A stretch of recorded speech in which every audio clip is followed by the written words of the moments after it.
జగన్మోహన్ రెడ్డి గారు 3 రాజధానులు అన్నారు. దాన్ని వ్యతిరేకిస్తూ ఆంధ్ర ప్రజలు ఒక మ్యాండేట్ ఇచ్చి దాన్ని పార్టీని ఓడించారు అన్నట్టు భావించచ్చా అండి? వాళ్ళు కూడా ఓడించారు. అంటే ఏదో అంటారే, ఏదో సావుకి 1000 కారణాలు 1,00,000 కారణాలు అంటారు. ఏదో కన్నుడి జావుకి 1,00,000 కారణాలు అంటారు. కారణాలు అలా వాళ్ళు జగన్మోహన్ రెడ్డి గారు ఎంత ఘోరంగా ఓడిపోవడానికి అన్ని కారణాలు, చాలా కారణాలు. కూసి కాసి కదండి.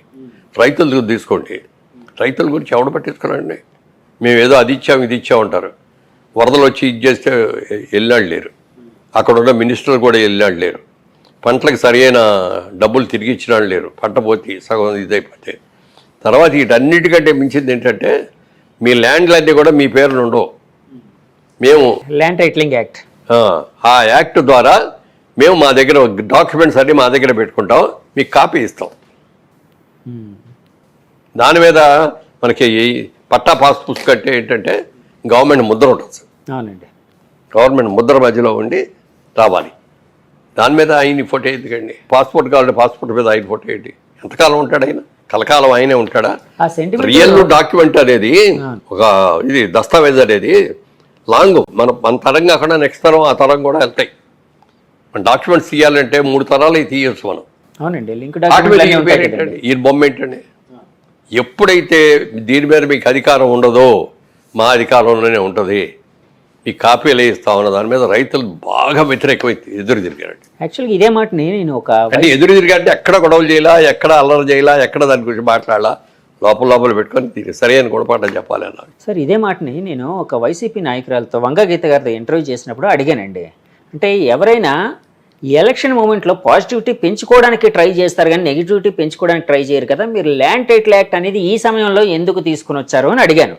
అడిగితే ఆవిడ ఇచ్చిన సమాధానం ఏంటంటే, ఇది మేము తీసుకుని వచ్చింది కాదు, సెంట్రల్ గవర్నమెంట్ మోదీ గారు గవర్నమెంట్ పెట్టింది అని అన్నారు. కానీ మోదీ గారి గవర్నమెంట్ పెట్టినప్పుడు రాష్ట్ర అధినేత అంటే ఏ రాష్ట్రాలకి రాష్ట్ర చెప్పాలి కదా, అది మీరు తప్పు చేస్తారండి, మా రాష్ట్రంలో మేము అమలు చేయవంటిది అని చెప్పుకోవాలి కదా. మోడీ గారు పెట్టింది కాదు, సెంట్రల్ గవర్నమెంట్ పెట్టింది, అంతకంటే కాదు, ఇది వీళ్ళు పెట్టింది అండి. సో ఆ సెంటిమెంట్ బలంగా ఉందని భావించారు. అసలు ఎప్పుడు కూడా రైతులు అంటే మిగిలిన వాళ్ళలాగా యాజిటేషన్ చేయటం, హర్తాళు చేయటం, ఆపేయటం ఇవన్నీ చేయలేరు వాళ్ళు. ఇంట్లో నుంచి పొలానికి వెళ్ళటం, పంట పండించుకొని తీసుకురావటం, సవ్యంగా పంట పడితే అది జాగ్రత్తగా. అమరావతిలో 4-5 ఏళ్ళుగా చేస్తున్నారు కదండి ఆయన యాజిటేషన్, అంటే మొత్తం అన్ని పక్కన పెట్టి కూడా అమరావతి రాజధాని రైతులు దాన్ని అంటే ఒక రకమైన సెంటిమెంటల్ దాంతో చేస్తున్నారు. ఎంత కడుపు మండిపోయింది వాళ్ళకి. మాకేంటి అసలు ఇది? మేమేదో ఒక మంచి కోరి ఒక మంచి జరుగుద్ది, చంద్రబాబు నాయుడు గారు చెప్పారు, ఒక అద్భుతమైన క్యాపిటల్ చేస్తా అన్నారు, మాకందరికీ మేము ఇచ్చే ప్రతి ఎకరానికి ఇన్ని గజాలు చొప్పున ఇస్తానన్నారు, అప్పుడు దాకా కౌలు ఇస్తా అన్నారు అని అందరూ నమ్మించి ఇస్తే వాళ్ళు ఎంత కోసం 5 సంవత్సరాలు ఎంత బాధపడ్డారు. వాళ్ళు పట్టమే కాదు, వాళ్ళని చూసిన వాళ్ళకి నాలాంటి వాళ్ళకి కూడా ఎంతో బాధ కలిగింది. అంత చేసి ఏం కరబరా బాబు, ఇది తీసుకెళ్ళి క్యాపిటల్ ఎక్కడో పెడతారంట. వాళ్ళు ఇచ్చిన ల్యాండ్లన్నీ కూడా ప్లాటింగ్ చేసి ఎవరెవరికో ఇచ్చేస్తారంటాడు, ఇళ్ల స్థలాలు. ఏంటది? మీరు ఇళ్ల స్థలాలు వాటిలేసి అమ్ముకోవడం కోసం ఇచ్చుకోవడం కోసం ఇచ్చింది వాళ్ళు. ఒక క్యాపిటల్, ఒక అద్భుతమైన క్యాపిటల్ కడతారు. రేపు పొద్దున అసెంబ్లీ కట్టింది మా ఊరే అని, లేకపోతే ఇదిగో ఈ హైకోర్టు కట్టింది మా స్థలాలు మా పొలాల్లో అని ఎంత గర్వంగా చెప్పుకుంటారు వాళ్ళు. అలా చెప్పుకోవాలని మేమందరం కూడా వెళ్ళి చెప్పాం. ఇక్కడ క్యాపిటల్ వచ్చి అంత అనుమానం పెద్ద సిటీ ఇక్కడ కనుక చేసేటైతే పొద్దున్న మీ పొలాలన్నీ మీ అన్ని కూడా బంగారం అయిపోతాయి. మీరు వాళ్ళు ఇచ్చిన ప్రభుత్వానికి మీరు ఇచ్చామనుకున్న ల్యాండ్ది మీరు ఎక్స్పెక్ట్ చేసిన రైట్ కంటే 10 రెట్లు ఎక్కువ వస్తాయి. ఇక్కడ హైదరాబాద్లో ఎప్పుడన్నా ఊహించామండి ఈ రేట్లు? ఎలా వచ్చినాయి? ఇక్కడ క్యాపిటల్ వచ్చి మరి డెవలప్మెంట్ అంతా వచ్చి ఇన్స్టిట్యూషన్స్ అన్నీ వచ్చి ఎంత ఇచ్చింది. అలా తీసుకురాగలగాలి. అలా తీసుకొచ్చే మొగాడు, అన్ని రకాల ప్లాన్స్ ఉన్నవాడు. ఇప్పుడు దేశం అంతా అప్పుల్లోకి అయిపోయింది, రాష్ట్రం అంతా అప్పులు చేశారు కదా. ఎన్ని అప్పులు అంటే ఇంకో 15 ఏళ్ళు 20 ఏళ్ళు కూడా ఈయన తీరుస్తూనే ఉండాలి.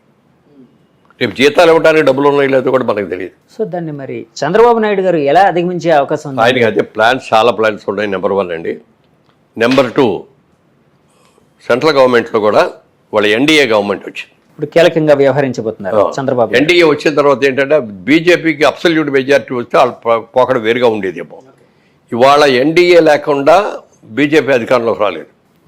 దాంట్లో ముఖ్య పాత్ర వాళ్ళు చంద్రబాబు నాయుడు గారు, చంద్రబాబు గారు, నితీష్ గారు, వీళ్ళిద్దరు. చంద్రబాబు గారు మెయిన్గా అదే. అందుకని నిన్న మీటింగ్లో అయ్యి చూస్తే ప్రైమ్ మినిస్టర్ గారు పక్కన కూర్చుంది ఎవరంటే చంద్రబాబు. ఒకప్పుడు వాజ్పేయి గారు ఉన్నప్పుడు కూడా అప్పుడు కాంగ్రెస్కి ఇది కూడా అపోజిషన్ ఇది కూడా రాలా చేస్తే అప్పుడు చంద్రబాబు నాయుడు గారు ఎన్నో నిర్ణయాలు తీసుకున్నాడు. గవర్నమెంట్లో కూడా వెళ్ళలేదు ఆయన. మీరు రండి మీకు ఎన్ని మినిస్టర్లు ఇస్తామంటే కూడా వద్దండి మేము బయట ఉంటాం అది ఇది అని చెప్పి. కానీ ఈసారి అలాంటి ఆలోచన రాకుండా చంద్రబాబు నాయుడు గారు కూడా ప్రభుత్వంలో కలవాలి, ఎన్డీఏలో గవర్నమెంట్ అవకాశం ఉందా సార్? ఉంది. ఎందుకంటే ఒకవేళ అందులో ఉంటే సెంట్రల్ మినిస్ట్రీలో వస్తే స్టేట్ ఇంకా ఎక్కువ చేయొచ్చు కదా, గోల్డెన్ బెనిఫిట్స్ వస్తాయి మనకి. ఇప్పుడు ఈ విధంగా ఎలా చూసుకున్నా 4-5 మినిస్టర్స్ వస్తాయి ఆంధ్రప్రదేశ్కి, ఇంకా ఎక్కువ వచ్చినా కూడా రావచ్చు. మరి వాటన్నిటితోటి 4-5 పక్కగా వస్తాయి సార్ పక్కా. ఎందుకంటే బీజేపీ క్యాండిడేట్లకు ఇవ్వాలి, జనసేన వాళ్ళకి ఇవ్వాలి, తెలుగుదేశానికి ఇవ్వాలి. ఎన్ని సీట్లు వస్తే అన్ని ఇదని రేషియో ఉంది, దాని ప్రకారం సీట్లు వస్తాయి. 4 కాదు 6-7 వస్తాయి సార్. అలాగే చంద్రబాబు గారు అమరావతి కోసం చెప్పేటప్పుడు అంటే చాలా మంది వైసీపీ నాయకులు ఒక మాట అయితే చెప్పేవారండి. అమరావతి యాక్చువల్గా చంద్రబాబు నాయుడు గారు ఎంచుకోవడానికి కారణం ఏంటంటే రియల్ ఎస్టేట్ బిజినెస్ చేయడం కోసం ఆయన తీసుకున్నారు. అంటే అంతకుముందే అమరావతిని ఫిక్స్ చేసుకొని ఇంటర్నల్గా చుట్టుపక్కల తన బంధువుల చేత బినామీల చేత అన్నీ కొనిపించేశారు స్థలాలు. ఇది డెవలప్ అయితే ఆ స్థలాలకి వాల్యూ పెరుగుతుంది కదా అన్న కారణం చేత ఆయన అది ఎంచుకున్నారు. ఇదే కారణం చేత జగన్మోహన్ రెడ్డి గారు అధికారం చేపట్టిన తర్వాత ఇక్కడ కాకుండా విశాఖపట్నం క్యాపిటల్గా చేయడానికి ఆయన వెళ్ళారు అని చెప్పి ఒక మాట అయితే వినిపించేదండి. సార్ అలాంటిది ఏదైనా ఉందని మీరు భావిస్తున్నారా? అస్సలు లేదండి. మాకెవరికి కూడా అమరావతి ఫైనల్స్ అవుతుందనే సంగతి మాకు తెలియదు. మేము ఎవరు కూడా అక్కడికి వెళ్ళి పొలాలు కొనుక్కోలేదు. సుజనా చౌదరి గారు 300 కొన్నారని, నేను 150 ఎకరాలు కొన్నాను, ఇంకోటి ఎవరో 5 కొన్నారని. ఆఖరికి మన చీఫ్ జస్టిస్ చేసిన రమణ గారి ఫ్యామిలీ వాళ్ళు ఎంతో కొన్నారని ఎన్ని అవి వచ్చినాయో తెలియదు. మాకెవ్వరికి అక్కడ సెంటు నేల లేదండి. మాకు మీకేం లేదు. ఒక ప్రాజెక్ట్ చేసాం మేము మెయిన్ రోడ్డు మీద, అమరావతి ద క్యాపిటల్ అని. దానికి కూడా అది మేము కొన్న ల్యాండ్ కాదు, ఆ ల్యాండ్ ఓనర్తో మేము ఇది చేసుకొని జాయింట్ డెవలప్మెంట్ చేసింది అది. అంతగా తప్ప ఎక్కడ మాకు గజం స్థలం కూడా లేదు నాకు ఎక్కడ. ఒకవేళ ఉందే అనుకుందాం వాళ్ళు అన్నట్టు. నా వ్యాపారం అది, నా వ్యాపారం రియల్ ఎస్టేట్. ఫ్యూచర్లో డెవలప్మెంట్ ఎక్కడ వస్తుందో చూసి అక్కడ కొనుక్కుంటాం. తప్పేంటది? నా దగ్గరకు వచ్చే కస్టమర్కి బెనిఫిట్ పెరగాలి అంటే ఒక అభివృద్ధి ప్రదేశంలో నేను కట్టాను అనుకోండి, వాళ్ళ కొనుక్కున్న వాళ్ళందరికీ 1-4 రెట్లు పెరుగుతాయి కదా, వాళ్ళందరూ బెనిఫిట్ అవ్వాలి కదా. ఒకవేళ చేసినా తప్పు లేదు, బాగా ఎవ్వరు చేయలే, ఎవ్వరు 10 ఎకరాలు కూడా కొనుక్కున్నాళ్ళు లేరు ఎవరు. సార్ మీరు అప్పుడు ఎందుకు సార్ ఫోకస్ చేయలేదు అమరావతిలో కొనడానికి? అంటే ఇలాంటి ఇబ్బందులు ఏమైనా వస్తాయనా రేపు? అదేం లేదు, రాజకీయ పరంగా విమర్శలు ఏమైనా వచ్చే అవకాశం ఉందనా? ఎందుకంటే మీరు మంచి వ్యాపారస్తులు, ఎక్కడ పెరిగితే కొంటారు. ఆ ఉద్దేశం ఏంటంటే మేము హైదరాబాద్ దాటి ఎక్కడికి వెళ్ళాలి. ఎందుకనంటే మనం చేసే ప్రాజెక్టులు చేసేసి కోట్లు సంపాదించాలని ఆశలు మాకు లేవు. నీతిగా చేయాలి, నిజాయితీగా చేయాలి. ప్రతిదీ మన అందుబాటులో మన చెప్పు చేతుల్లో మనం చూసుకుంటూ చేయాలి. ఇప్పుడు చాలా చోట్ల స్ప్రెడ్ చేసామనుకోండి, అన్ని ఎంప్లాయీస్ మీద పెట్టేయాలి. వాడు మంచి చేసినా చెడు చేసినా మాకే వస్తుంది. ఎప్పుడు కూడా అతిథికి వెళ్ళొద్దు, మనం లిమిటెడ్గా చేస్తున్నాం. మనం చేసేది కూడా నీట్గా చేసుకోవాలి. ఎక్కడ ఏ ప్రభుత్వ ఆస్తులు మనకు వద్దు.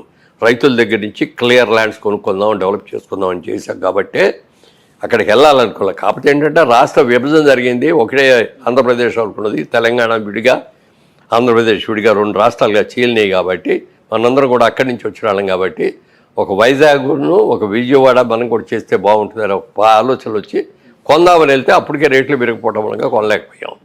సరే ఏదో దొరికింది, జాయింట్ డెవలప్మెంట్ చేసాం, అంతకుమైనా ఏమీ చేయలే. వైజాగ్లో కూడా ఏమీ కొనలేదు. మాకు అక్కడ ఆటోమొబైల్ బిజినెస్ ఉంది, మారుతి కార్ డిస్ట్రిబ్యూటర్స్, మాకు షోరూమ్స్ వర్క్షాప్స్ అయ్యాయి. వాటికి కావాల్సి కొనుక్కున్నాం, మార్కెట్ రేట్లో కొనుక్కున్నాయి. ఇది కూడా గవర్నమెంట్ ఇచ్చిన ఏం కాదు. అంతగా మినహాయిస్తే వ్యాపారం కోసం, రియల్ ఎస్టేట్ వ్యాపారం కోసం ఎక్కడ ఒక గజం కూడా కొనాలి ఆంధ్రప్రదేశ్లో. సార్ ఇప్పుడు అంటే తెలంగాణ ఆంధ్రప్రదేశ్ 2 స్టేట్స్గా విడిపోయింది. సరే, ముందు చంద్రబాబు గారు జమానా 5 ఏళ్ళు అయింది, తర్వాత జగన్ గారు జమానా, మళ్ళీ ఇప్పుడు 2024లో ఇప్పుడు కూటమి వచ్చింది, చంద్రబాబు గారు మెయిన్గా. సో రియల్ ఎస్టేట్ పరిస్థితి ఎలాగుండే అవకాశం ఉందని మీరు భావిస్తున్నారండి? ఎందుకంటే ఆ విజన్ అనేది మీకు ఉంది కాబట్టి అడుగుతున్నానండి. రియల్ ఎస్టేట్ అనేది ఇవాళ రోజున ఏదో కోట్లు ఈజీగా సంపాదించవచ్చు, తెల్లారిపాటికి వచ్చేస్తాయి అనుకోండి. చాలామంది వచ్చారు, చాలామంది చేశారు, చాలా తప్పులు చేస్తారు కొంతమంది. దాని మూలంగా చాలా ఇబ్బందులు కూడా వస్తాయి. రియల్ ఎస్టేట్ ఇక్కడ హైదరాబాద్ వరకు చూసుకుంటే ఇవాళ డిమాండ్ కంటే సప్లై ఎక్కువ ఉంది. వాళ్ళు సప్లై ఎక్కువ వచ్చేప్పుడు అవసరానికి 100 బిల్డింగ్లు కావాలనుకోండి, 200 బిల్డింగ్లు కడితే ఏమవుద్ది? అలా ఓవర్గా కన్స్ట్రక్షన్ చేసేస్తున్నాం ఇక్కడ అందరం. ఓకే, ఓవర్ఫ్లో అనేది ఎక్కువైపోయిందండి. ఎక్కువైపోయింది. ఆంధ్రప్రదేశ్లో ఎలా ఉండబోతుంది? ఆంధ్రప్రదేశ్లో ఇప్పుడే కాబట్టి రాబోయే ఏళ్ళలో చంద్రబాబు నాయుడు గారి హయాంలో చాలా బాగా జరుగుద్ది కాబట్టి వెళ్ళి కొనుక్కుంటారు, కొనుక్కునే వాళ్ళందరూ కొనుక్కోవచ్చు. ఎందుకంటే ఆ మధ్య అది ఒక్క క్యాపిటల్లో అమరావతిలోనే కొనక్కర్లా, మీ ఇష్టం. మీరు చెప్పిన టౌన్, ఎనీ టౌన్ కొనండి, రాష్ట్ర విభజన అభ్యంతరం వస్తుంది. ల్యాండ్ నమ్ముకొని ల్యాండ్ మీద పెట్టి ఇన్వెస్ట్ చేసిన వాళ్ళకి అందరికీ మంచిగా జరుగుద్ది తప్ప ఎవరూ నష్టపడు. అంటే 2019 నుంచి 24 వరకు జగన్మోహన్ రెడ్డి గారి పరిపాలనలో విశాఖపట్నం కావచ్చు, ఇంకా చాలా చోట్ల కావచ్చు, ఆంధ్రప్రదేశ్లో రియల్ ఎస్టేట్ రంగం కుదేలైపోయింది, దెబ్బతిందని రకరకాల వాదనలు అయితే మాటలైతే వినిపించాయండి.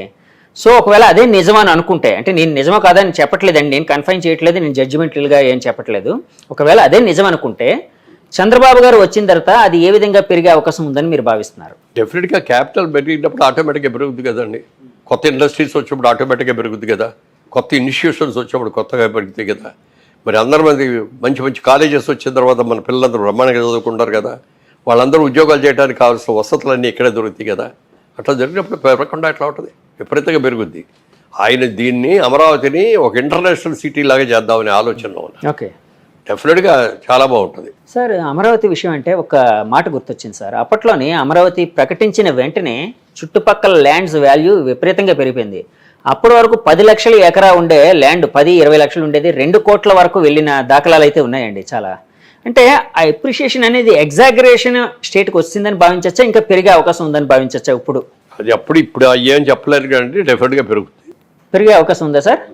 అక్కడ తొందరపడి వెళ్ళి చేసాం, అక్కడ ప్రాజెక్ట్ పూర్తి అయ్యే టైంకి చంద్రబాబు నాయుడు గారు ఓడిపోవటం, జగన్మోహన్ రెడ్డి గారు రావటం, ఆయన ఆలోచనలోకి వచ్చి 3 క్యాపిటల్స్ అని ఎప్పుడైతే మార్చారో మేము అమ్మలేకపోయాం, చాలా నష్టానికి అమ్ముతున్నాం ఇప్పుడు.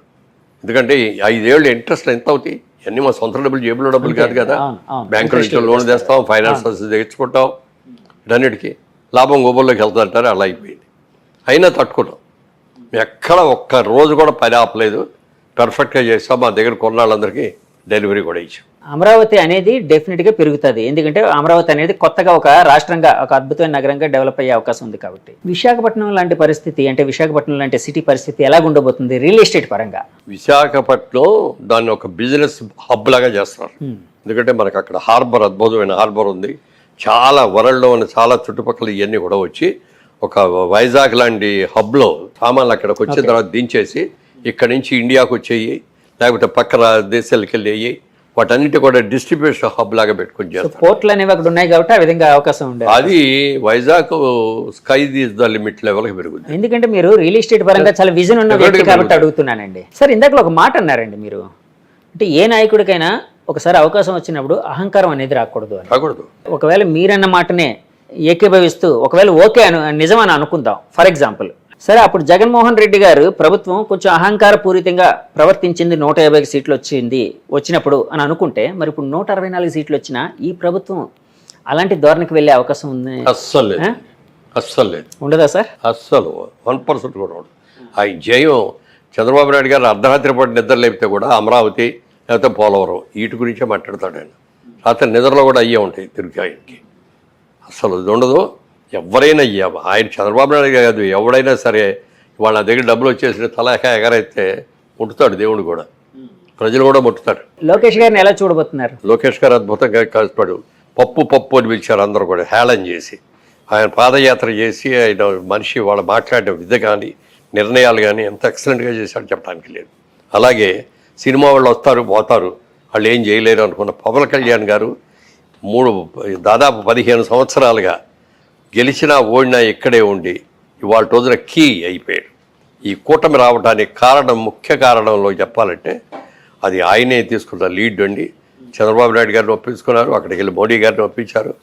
వచ్చే ప్రభుత్వ వ్యతిరేక ఓటును చీల్చుకోకూడదు, మనం ఒకే ఇదిగా రావాలి అని చెప్పి ఇచ్చేసి ఎంత ఎక్సలెంట్గా చేశారో, మోడల్ లాగా చేశారు కూటమి అనేదాన్ని. దానికి పూర్తిగా పవన్ కళ్యాణ్ గారిని చేయాలి. తర్వాత లోకేష్ గారు, యంగ్ జనరేషన్ రావాలి ఇక్కడి నుంచి, వీళ్ళందరూ కూడా ఇప్పుడు యంగ్స్టర్స్ రావాలి. యంగ్స్టర్స్ రావాలి అంటే వాళ్ళకి చేయాలి, వాళ్ళకి అవకాశం ఇవ్వాలి.